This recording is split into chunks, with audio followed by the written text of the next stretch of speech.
Hello, good morning students. कैसे हैं बेटा आप सब? अब तक हम वाक्य वाच्य के बारे में थोड़ा सा अभ्यास कार्य कर चुके हैं। आज हम पद परिचय, पदों का परिचय देना, इसके बारे में अभ्यास करेंगे थोड़ा सा। साथ के साथ जितना भी हम पढ़ेंगे उसके साथ साथ मैं थोड़ा नियम के बारे में भी की पहचान कैसे कर सकते हैं कि हम इसमें कैसे बताएं कि इस पद का परिचय क्या बनेगा, तो उसके बारे में भी मैं आपको साथ के साथ बताते चलूंगी। तो जितनी भी जैसे वीडियो मैं ये बना रही हूं तो इनको आप देखें बेटा और समझने की कोशिश करें कि क्या नियम बताए गए हैं, इनकी पहचान हम कैसे कर सकते हैं, इस चीज पर आप जरूर ध्यान दें।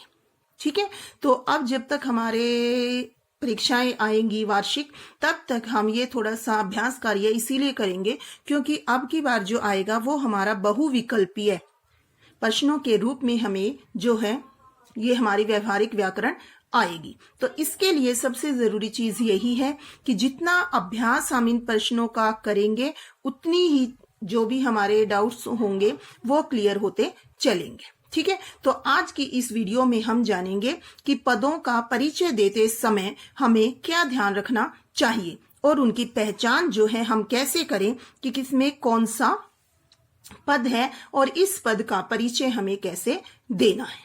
ठीक है, और सबसे थोड़ा आसान चीज हो गई है कि इसमें आपको ऑप्शंस दिए जाते हैं, तो आपको पता है कि ये पद क्या है, तो आप आसानी से इसमें से देखकर छांट सकते हैं कि इस पद का परिचय क्या बनेगा।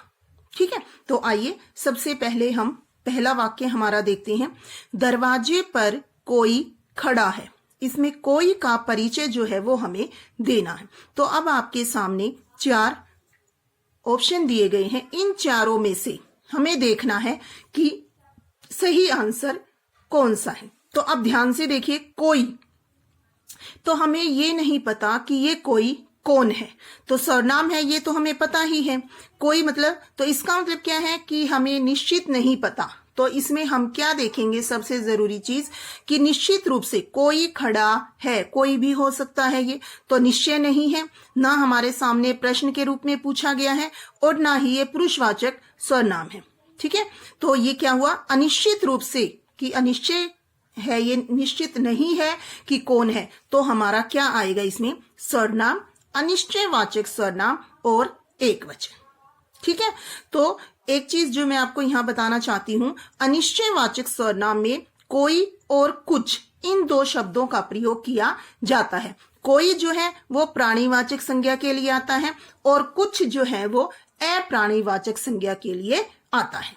तो ये थोड़ा सा आप ध्यान से सुनते रहिए और इनका अभ्यास करते रहिए। तो ये हमारा पहला क्या आएगा, सर्वनाम, अनिश्चयवाचक सर्वनाम और एकवचन।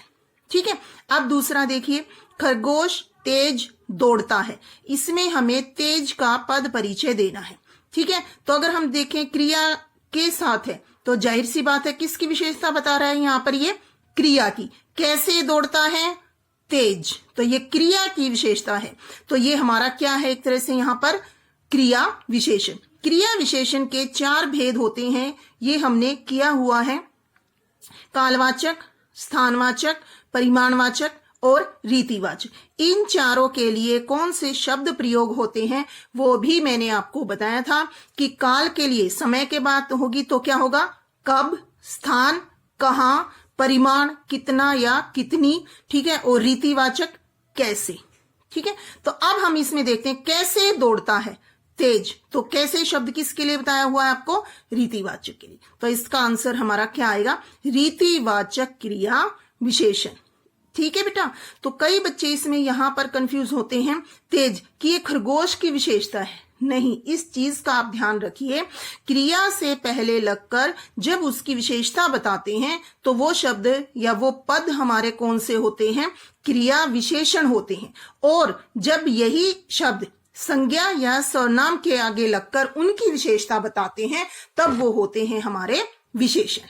तो इस अंतर को आप अच्छे से ध्यान में रखिए। ये तो अच्छा दिया हुआ है कि इसमें विशेषण नहीं दिया हुआ, ठीक है, नहीं तो एक ऑप्शन में विशेषण आता है जिससे बच्चे फिर कंफ्यूज हो जाते हैं कि इसमें विशेषण आएगा या क्रिया विशेषण आएगा।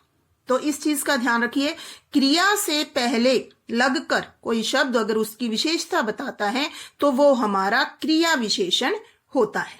ठीक है, अब आगे देखिए, मेरे घर के पास एक मंदिर है। ठीक है, अब इसमें देखना है, मेरे घर के पास एक मंदिर है, के पास, इसका पद परिचय जो है वो हमें देना है। तो ये हमारा जो है किस में आएगा, अव्यय में आएगा। ये ठीक दिया हुआ है। ठीक है, अव्यय। अब अव्यय में कौन सा है, समुच्चय बोधक है, विस्मयादि बोधक है, संबंध बोधक है या क्रिया विशेषण। क्रिया विशेषण तो नहीं है, हमने ऊपर अभी पढ़ा कि कैसे हम देख सकते हैं। ठीक है, विस्मयादि बोधक भी नहीं है। क्यों? क्योंकि इसमें कोई हर्ष या ऐसा मतलब आश्चर्य का ऐसा कोई भाव नहीं है। बचे हमारे पास दो, समुच्चय बोधक अव्यय और संबंध बोधक अव्यय। संबंध बोधक अव्यय की पहचान क्या होती है, संबंध बताया जाता है। ठीक है, तो संबंध बोधक, और जैसे कारक में हम पढ़ते भी हैं पहचान के लिए, संबंध का के की। ठीक है, तो ये चीज हमें ध्यान रखनी है। तो इसमें का के की एक चीज ये होगी। अब ये क्यों नहीं है, हम ये देख लेते। समुच्चय बोधक अव्यय जो होते हैं वो दो पदों को, दो वाक्यों को, दो वाक्यांशों को आपस में जोड़ने का काम करते हैं, वो समुच्चय बोधक अव्यय होते हैं। और जो आपस में संबंध बताते हैं, ठीक है, तो वो हमारे किस में आते हैं, संबंध बोधक अव्यय में। अब मेरे घर के पास एक मंदिर है, घर और मंदिर इनमें आपस में संबंध बताया है, तो यहां पे हमारा आंसर क्या आएगा, संबंध बोधक अव्यय। आगे समझ में, अंतर भी समझ में आ गया होगा आपको कि संबंध बोधक अव्यय क्यों है और समुच्चय बोधक अव्यय क्यों नहीं है। ठीक है, इसके बाद अगला हमारा आता है, सभा में अनेक लोग उपस्थित थे। अब इसमें हमें परिचय किसका देना है, अनेक का परिचय हमें देना है। ठीक है, रेखांकित पद का परिचय दे। अब लोग, अनेक लोग, लोगों की विशेषता है कि वो कितने थे, अनेक थे, बहुत थे।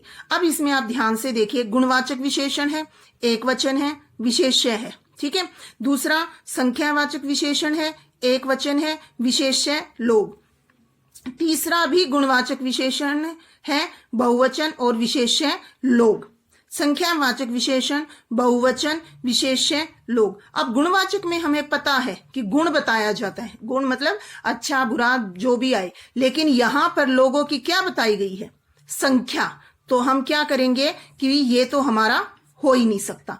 अब हमारे सामने बचे हैं ये दो, दोनों में संख्यावाचक विशेषण दिया हुआ है। ठीक है, ठीक है, अब हमें अंतर किससे देखना है, अनेक लोग, काफी सारे हैं तो एक वचन आएगा क्या बहुवचन आएगा, काफी सारे हैं तो क्या आएगा, बहुवचन आएगा। और विशेष्य लोग, ये तो हमें दिया हुआ है ये सब में। तो अब इसमें अंतर हमें किससे पता चला, वचन से।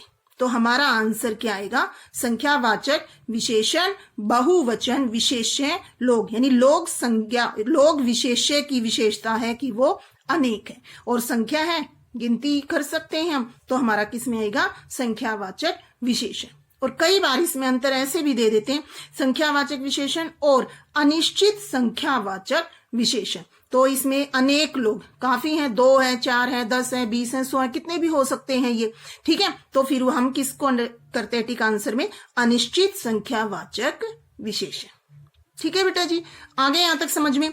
और अब इसमें अंतिम जो आता है हमारा, काव्या चित्र बना रही है। इसमें काव्या का परिचय हमें देना है। काव्या नाम है, ठीक है, तो कोई भी व्यक्ति का, वस्तु का, स्थान का, किसी भी इसका नाम आता है तो वो हमारा किस में आता है, व्यक्तिवाचक संज्ञा में। ठीक है, जाति, इसकी जाति बताई जाएगी। ठीक है, जैसे काव्या है, अगर ये लड़की होती तो क्या आता, जातिवाचक संज्ञा आ जाता। ठीक है, तो अब इसमें ये तो हमें पता ही चल गया कि नाम है तो व्यक्तिवाचक संज्ञा है, तो ये ऑप्शन भी नहीं आएगा और ये ऑप्शन भी नहीं आएगा। बचे हमारे दो ऑप्शन, व्यक्तिवाचक संज्ञा, बहुवचन, कर्ता कारक। दूसरा क्या है, व्यक्तिवाचक संज्ञा, एक वचन, कर्ता कारक। अब हमें यह देखना, काव्या चित्र बना रही है, किसी एक के बारे में कहा गया है, तो ये चीज जो है वो नहीं आएगी। तो हमारा ऑप्शन कौन सा ठीक होगा, व्यक्तिवाचक संज्ञा। कई बार बच्चे यही गलती करते हैं, देखते हैं काव्या नाम है तो व्यक्तिवाचक संज्ञा, टिक कर दिया, चाहे इसको कर दें चाहे इसको कर दें।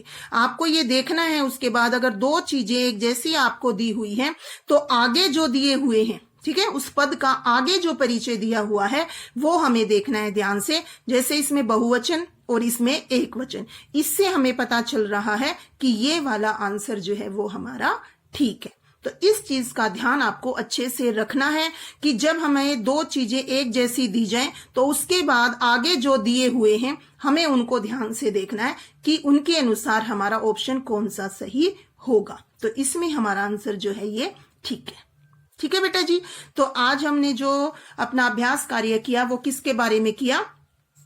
पद परिचय के बारे में। तो इस तरह से आप इसको ध्यान से समझें और खुद से इसकी थोड़ा सा प्रैक्टिस करने की कोशिश करें। जैसे मैंने आपको साथ में इसमें थोड़ा सा नियमों के बारे में भी बताया है।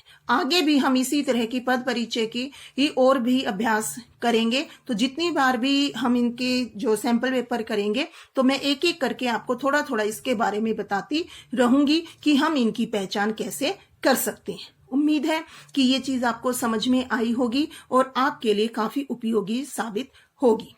Thank you, have a nice day. तो जल्दी ही मिलते हैं अगले वीडियो में। Take care, bye bye.